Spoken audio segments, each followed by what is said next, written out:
India Pakistan के बीच जो conflict हुआ उसमें भारत को कितना नुकसान हुआ, इस सवाल का जवाब जानने से पहले एक बात साफ है, इंडियन आर्म्ड फोर्सेस के आगे कोई कुछ कर सकता है क्या? सबसे पहले ये बात समझ लो कि हमारी इंडियन आर्म्ड फोर्सेस ने देश की रक्षा में कोई कमी नहीं छोड़ी।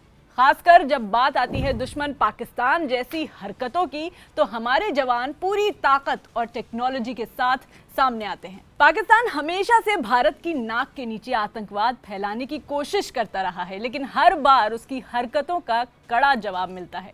और इस बार तो पाकिस्तान को ऐसा जवाब मिला है कि पाकिस्तान कभी नहीं भूल पाएगा, क्योंकि पाकिस्तान की आर्म्ड फोर्सेस को खासा नुकसान हुआ है। लेकिन इंडियन आर्म्ड फोर्सेस को भी नुकसान हुआ है क्या? चलिए बताते हैं रिपोर्ट्स क्या कह रही हैं। मेरा नाम है हरीम और आप देख रहे हैं स्विच। पाकिस्तान की बेहुदा हरकत के बाद ऑपरेशन सिंदूर के दौरान भारत को कोई नुकसान नहीं हुआ। पीआईबी की रिपोर्ट में साफ लिखा है कि all strikes were executed without loss of Indian assets, यानी कोई लड़ाकू विमान या ड्रोन नहीं गिरा। सरकार ने इसे टेक्नोलॉजिकली इंटीग्रेटेड वॉरफेयर का बड़ा एग्जाम्पल बताया है। हमारे जवानों ने इंडिजिनस यानी देसी तकनीक का इस्तेमाल करते हुए खास तौर पर ड्रोन वॉरफेयर, इलेक्ट्रॉनिक वॉरफेयर और एयर डिफेंस में शानदार काम किया। भारतीय एयरफोर्स ने पाकिस्तान के Chinese supplied air defence system को जैम किया और सिर्फ 23 मिनट में पूरे मिशन को सफलतापूर्वक पूरा कर लिया। इस ऑपरेशन में भारतीय सेना ने पाकिस्तान के नूर खान और रहीम यार खान जैसे एयरबेसेस को निशाना बनाया, जहां उन्होंने कामिकाजे जैसे ड्रोन्स जो खुद उड़कर धमाका करते हैं उनको भी इस्तेमाल किया। इन ड्रोन्स ने पाकिस्तान के रडार और मिसाइल सिस्टम को बर्बाद कर दिया। जो मलबा मिला उसमें चाइना के PL-15 मिसाइल, टर्की के यीहा UAVs और कई तरह के रॉकेट और ड्रोन पाए गए।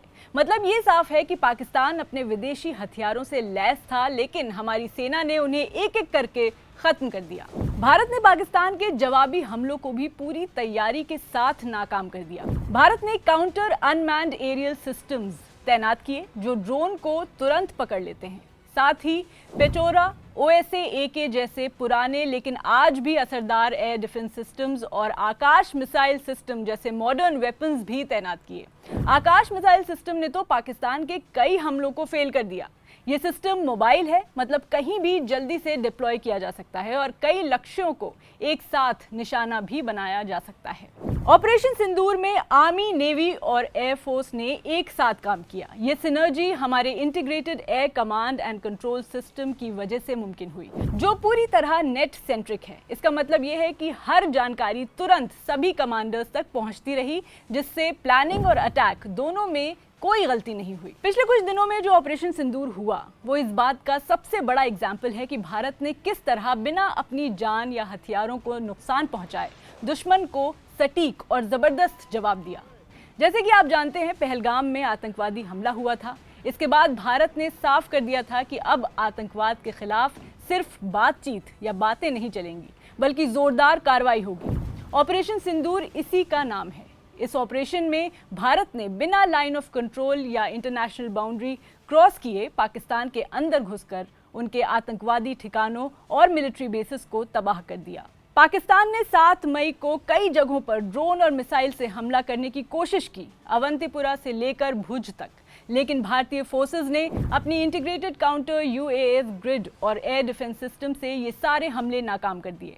मतलब पाकिस्तान के ड्रोन और मिसाइलें हवा में उड़ते हुए निशाना चूक गए। तो अगर सवाल ये है कि इंडियन आर्म्ड फोर्सेस को कितना नुकसान हुआ, तो जवाब साफ है, कोई नुकसान नहीं हुआ। किसी तरह के एसेट्स का लॉस नहीं हुआ, ना हवाई जहाज, ना कोई हथियार। ये साबित करता है कि हमारी सेना न सिर्फ बहादुर है, बल्कि अल्ट्रा एडवांस टेक्नोलॉजी के मामले में भी पाकिस्तान से बहुत आगे है। दूसरी तरफ पाकिस्तान ने जो नुकसान झेला वो बहुत भारी था। उसका बहुत सारा हथियार, ड्रोन और मिसाइल सिस्टम तबाह हो गया। उन्होंने अपने खुद के एयर डिफेंस रडार खो दिए और उनके एयरबेस को भी बड़ा नुकसान हुआ। पाकिस्तान के साथ ऐसा इसलिए हुआ क्योंकि उन्होंने आतंकवाद को बढ़ावा दिया और हमारी सीमाओं पर हमला किया। लेकिन भारत ने उनकी हर चाल को पहचान कर और टेक्नोलॉजी से लैस होकर उनके सारे शैतानी मंसूबों को नाकाम कर दिया। ये भी याद रखना कि भारत ने कभी भी पहली बार हमला नहीं किया। ये ऑपरेशन एक जवाबी कार्रवाई थी, क्योंकि भारत कभी खुद से किसी को नहीं छेड़ता। लेकिन अगर कोई देश भारत को और उसके लोगों को परेशान करता है तो उसको छोड़ भी नहीं सकता।